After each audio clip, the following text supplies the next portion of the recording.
नमस्कार दोस्तों, कैसे हैं आप लोग। चैप्टर 10 क्लास 7 हिस्ट्री का सेकंड पार्ट है ये। फर्स्ट पार्ट में ऑलरेडी अपलोड कर चुका हूं, अब तक आपने पढ़ लिया होगा उम्मीद है। सेकंड पार्ट को देखिए, बिना टाइम बर्बाद किए शुरू करते हैं।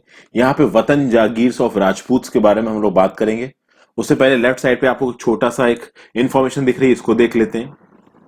पहले ही मैंने आपको बताया था कि मुगल्स जब राज कर रहे थे दोस्तों, तो कई राजपूत रूलर्स ने मुगल के आधिपत्य को स्वीकार कर लिया था। लेकिन एक ऐसा राजपूत स्टेट था जिसने लगातार लड़ाई की मुगलों से, उन्होंने कभी भी मुगल को नहीं माना। वो स्टेट था मेवाड़ का। इनके राजा थे श्री राणा प्रताप जी। राणा प्रताप जी मेवाड़ की गद्दी पे बैठे 1572 में। उदयपुर के और मेवाड़ के बहुत से हिस्से इनके कंट्रोल में थे। बहुत बार अकबर ने अपने डिप्लोमेटिक कम्युनिकेशन को भेजा राणा जी के पास कि भाई आप हमारी अधीनता के अंदर आ जाइए, लेकिन राणा प्रताप जी ने साफ साफ मना कर दिया। राणा प्रताप जी उन राजपूत रूलर्स के भी अगेंस्ट थे जो मुगल्स की ताकत को मान रहे थे, मुगल्स के अधीन हो रहे थे।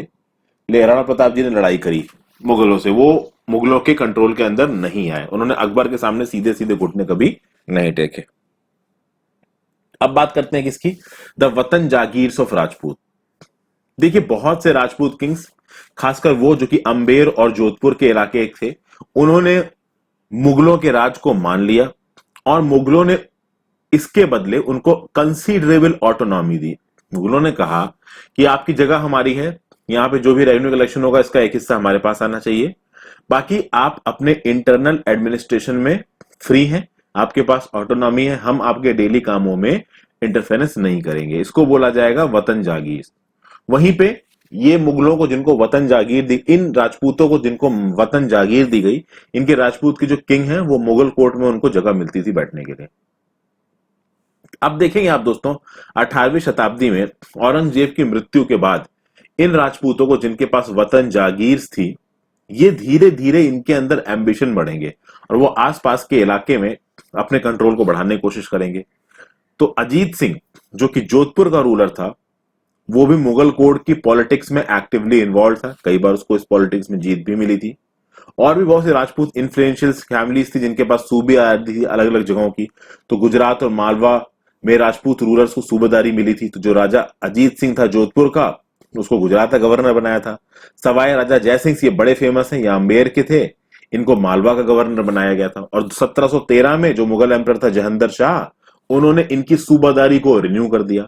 तो गुजरात का सूबादार राजा अजीत सिंह, फिर अम्बेर के सूबेदार राजा सवाई राजा जयसिंह, ये थे। फिर इन लोगों ने अपने कंट्रोल के अंदर जो इलाका था, इनकी जो वतन जगीर थी, उस वतन जगीर के आसपास के इलाके के ऊपर अपना कंट्रोल स्थापित करने की कोशिश की। वो जगह जहां का इनको सूबेदार बनाया गया था इन राजपूतों को, उसके आसपास के इलाकों को इन्होंने अपने अंदर मिलाने की कोशिश की, क्योंकि ये इन जगहों पे बिल्कुल ही राजा बन चुके थे। किसी भी तरीके का इनके ऊपर एक्सटर्नल कंट्रोल नहीं था, जो कि मुगल कोर्ट पॉलिटिक्स चल रही थी। तो ये अपने आप को अपने अंदर और पोर्शंस को कंट्रोल में लाना चाहते थे। तो इन्होंने क्या किया, आसपास की जो इंपीरियल टेरिटरीज थी जो कि मुगल्स के अंदर थी, उसको धीरे धीरे ये एनेक्स करना शुरू करेंगे।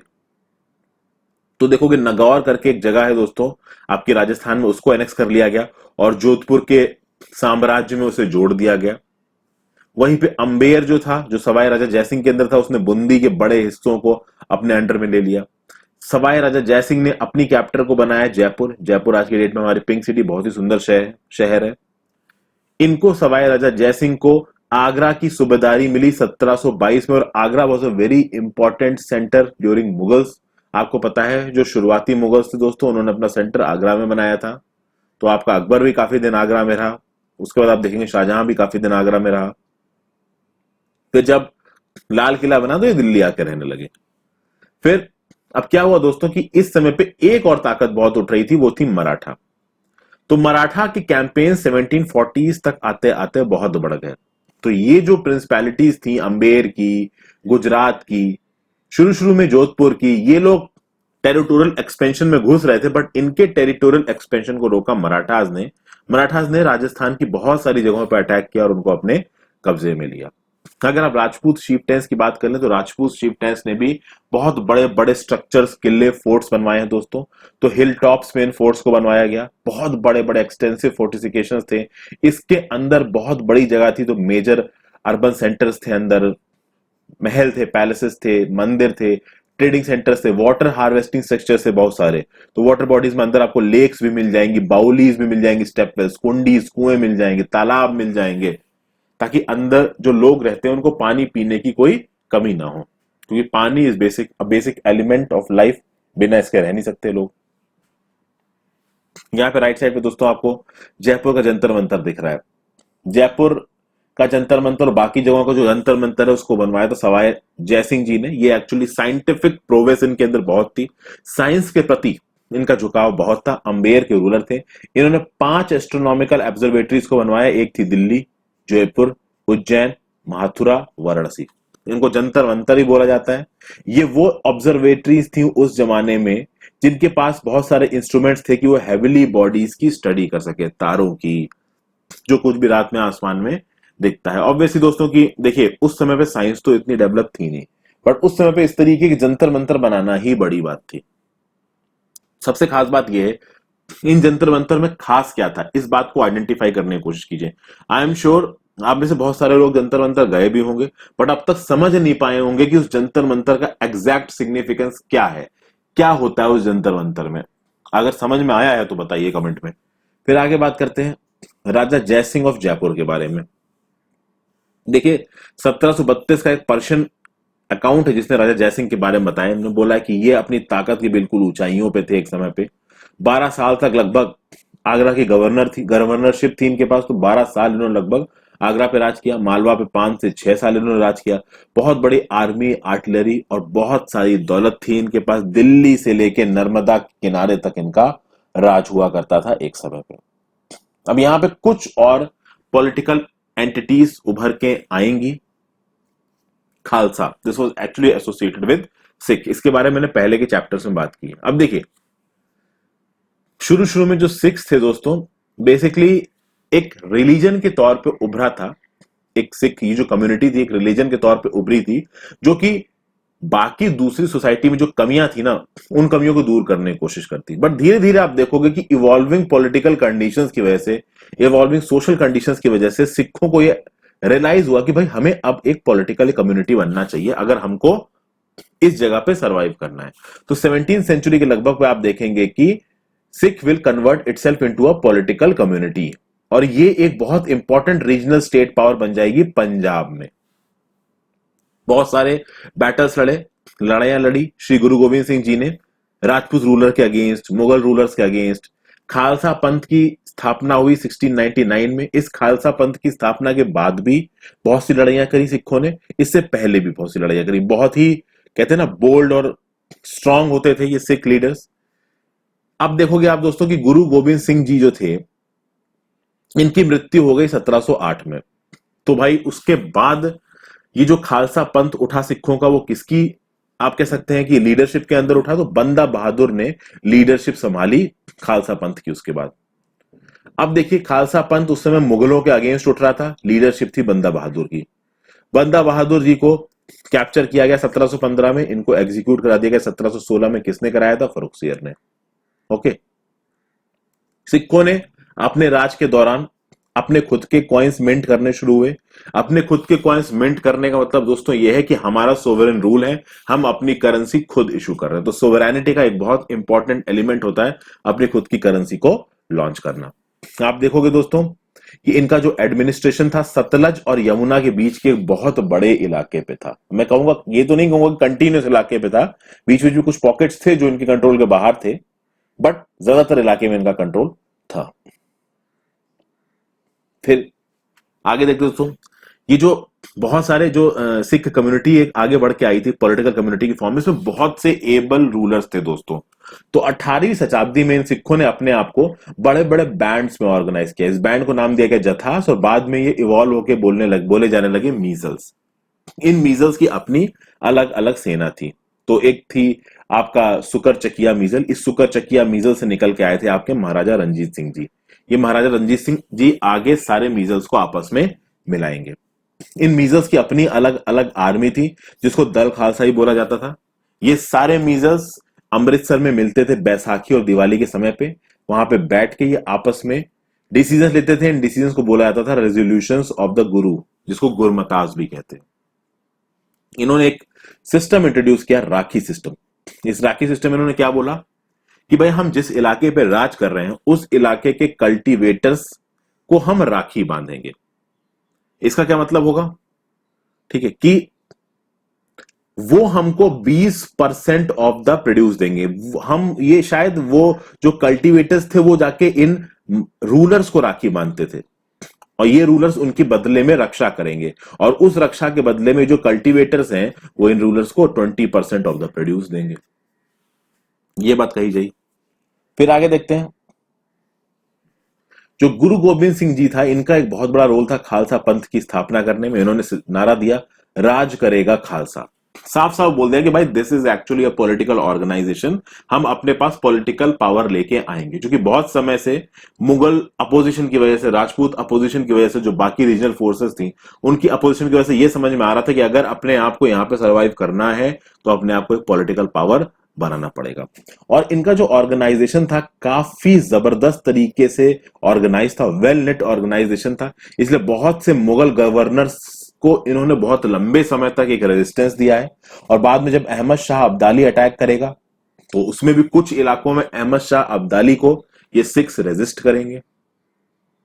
इन सिखों के कंट्रोल के अंदर में बहुत बड़े इलाके थे आपके पंजाब के, the rich province of Punjab इनके अंदर ही था, ठीक है।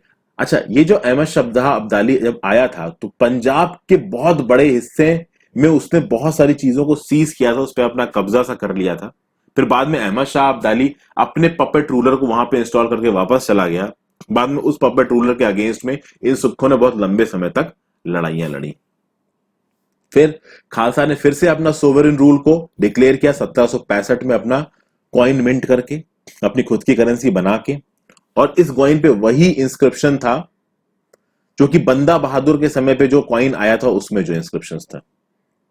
तो आप देख रहे हैं ना दोस्तों, 1708 में गुरु गोविंद सिंह जी की मृत्यु हो जाती है। यहां पे देखिए, खालसा पंथ की स्थापना हुई 1699 में, ध्यान दीजिएगा। फिर 1708 में गुरु गोविंद सिंह जी की मृत्यु हो गई। उसके बाद बंदा बहादुर जी ने लीडरशिप संभाली।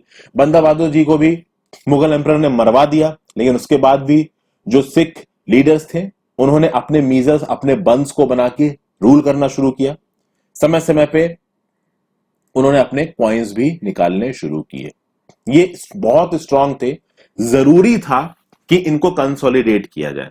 तो देखिए, जो सिख टेरिटरीज थी वो बहुत बड़े इलाके में थी।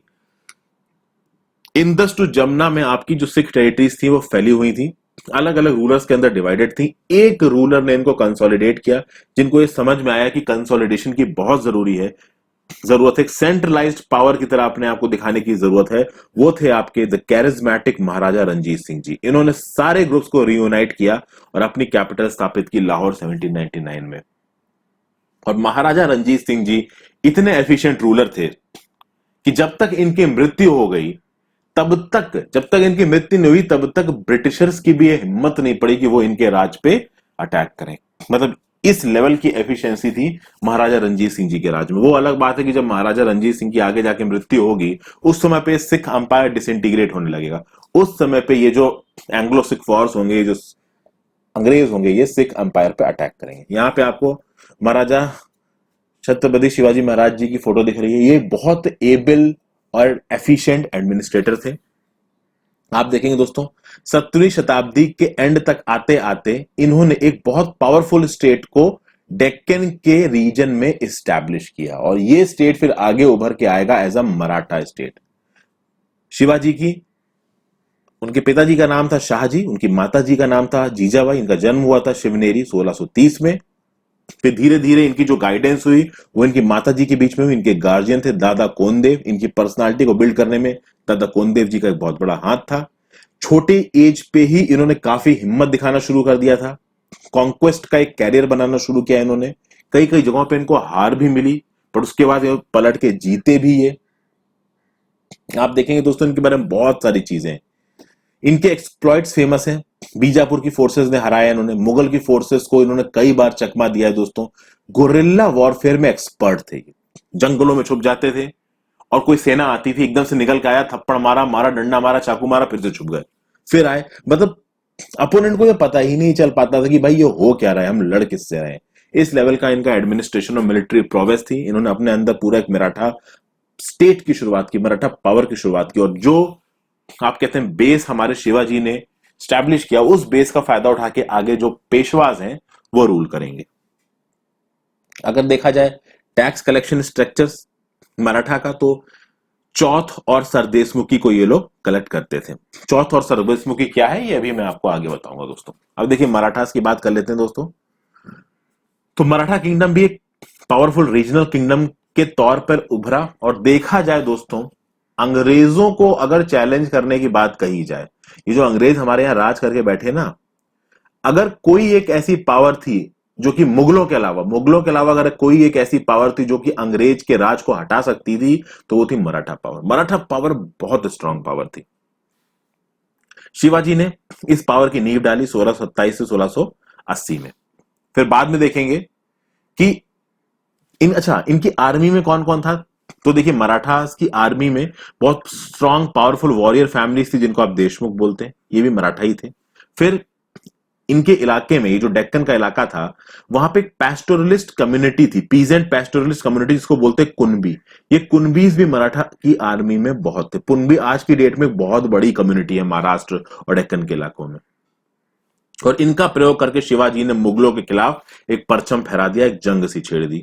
और बाद में आप देखोगे जब शिवाजी की मृत्यु होगी तो मराठा स्टेट को एडमिनिस्टर करने के लिए चित्पावन ब्राह्मण की एक फैमिली सामने आएगी। तो जब शिवाजी की मृत्यु के बाद पेशवाशिप का कल्चर शुरू हुआ, ठीक है, बालाजी विश्वनाथ आएंगे, ये चित्पावन ब्राह्मण फैमिली के थे।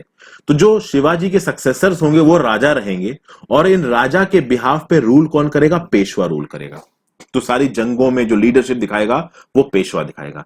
मराठा किंगडम की कैपिटल को स्टैब्लिश किया गया कहां पे? पूना में। फिर आगे देखते हैं दोस्तों।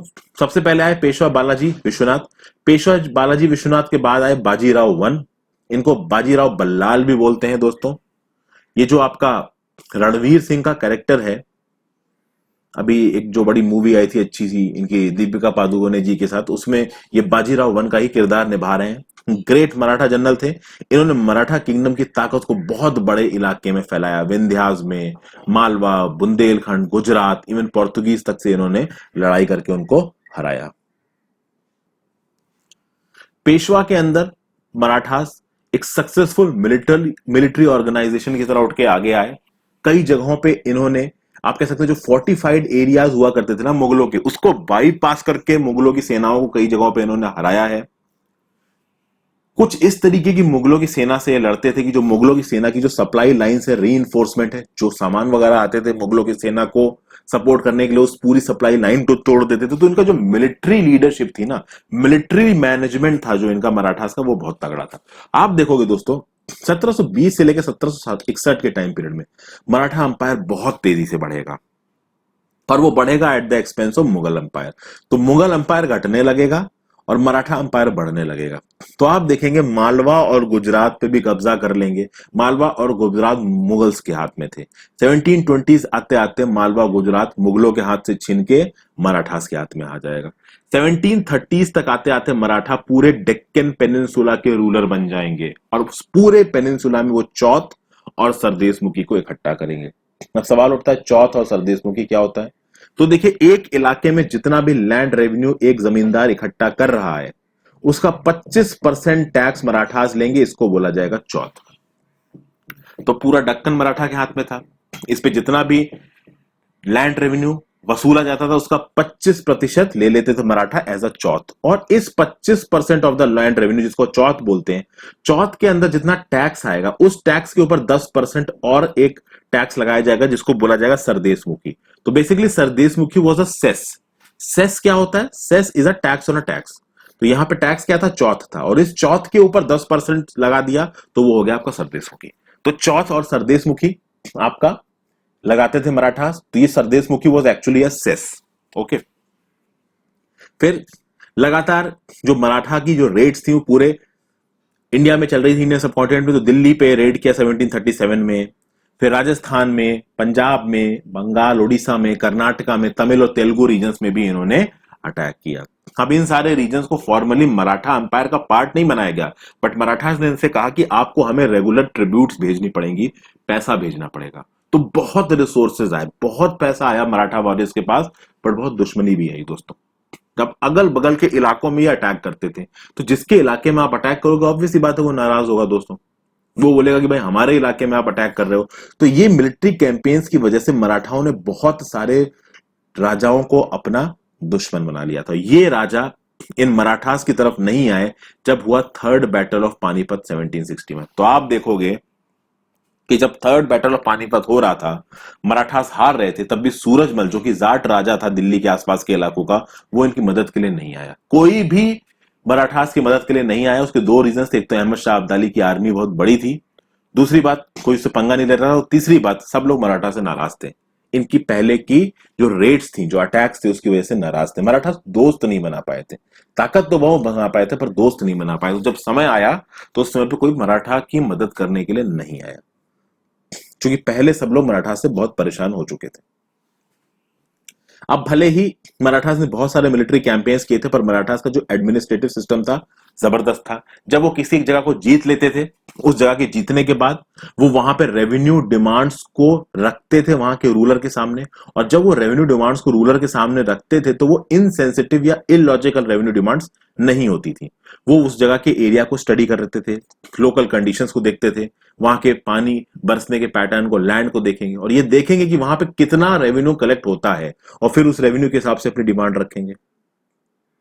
तो आप देखोगे कि इनके चलते में, अब चूंकि इनको पता था कि भाई लैंड रेवेन्यू से हमको जो पैसा आ रहा है, वो टैक्स जो हम लगा रहे हैं वो एग्रीकल्चर पे लगा रहे हैं, तो एग्रीकल्चर फ्लोरिश होना चाहिए। तो मराठास के अंदर आप देखोगे बहुत जगहों पे एग्रीकल्चर फ्लोरिश होगा। जिस जगहों पे मराठा चीज का सीधे सीधे रास्ता, जैसे कि जो सिंधिया थे आपके ग्वालियर के, गायकवाड़ थे बरोड़ा के, भोसले थे नागपुर के, इन्होंने अपने जगहों पे एग्रीकल्चर को बहुत सपोर्ट हुआ, जिसकी वजह से रिसोर्सेज बहुत मिले इनको, जिसकी वजह से इन्होंने बड़ी बड़ी पावरफुल आर्मीज बनाई। इसकी वजह से मालवा जैसे इलाकों में कैंपेन कर पाए। लेकिन एक खास बात है दोस्तों, जिस जिस जगहों पे भी मराठास ने अटैक किया ना, उसको एक लिमिट से ज्यादा उन्होंने तबाह नहीं किया, खराब नहीं किया। मतलब एक इलाके की जो इंपॉर्टेंस थी, चाहे वो इंपॉर्टेंस एग्रीकल्चर के टर्म्स में हो, चाहे वो इंपॉर्टेंस ट्रेड के टर्म्स में हो, चाहे वो इंपॉर्टेंट आर्किटेक्चर या क्राफ्ट्स के टर्म्स में हो, वो इंपॉर्टेंस नहीं खत्म हुई मराठास के अटैक की वजह से। जिस जगह पे भी मराठास गए, वहां पे भले अटैक करके उन्होंने जीत लिया, उसको बर्बाद नहीं किया, ठीक है। वहां के जो स्टैब्लिश सिस्टम्स थे उनको खराब नहीं हुआ। मराठास का बस ये था कि भाई हमको जीत गए हम, अब आप हमें टैक्स दे दो, और अगर टैक्स दे दिया तो मराठास चुपचाप से वहां से चले जाते थे बिना किसी चीज को तबाह किए। तो आप देखोगे कि सिंधिया के पेट्रोनेज के अंदर उज्जैन बहुत तेजी से बढ़ेगा, इंदौर की ग्रोथ बहुत होगी होलकर के अंडर में। जो बड़ी बड़ी सिटीज थी जिस पे अटैक करके मराठास जीते, उन सिटीज को खराब नहीं किया। वो सिटीज अगर कल्चरल सेंटर्स थी, अगर वो कॉमर्शियल सेंटर्स थी, तो वो बनी रही। आप देखेंगे जब मराठास नए नए जगहों पे अपना कंट्रोल करेंगे, नए ट्रेड रूट्स निकलेंगे, तो पहले जो सिल्क पैदा होता था चंदेरी रीजन में, अब वो पूना में भी आके बिकेगा, जो कि मराठा का कैपिटल था। फिर आगरा और सूरत के बीच में एक जगह है बुरहानपुर, तो बुरहानपुर के थ्रू बहुत सारा ट्रेड होता था।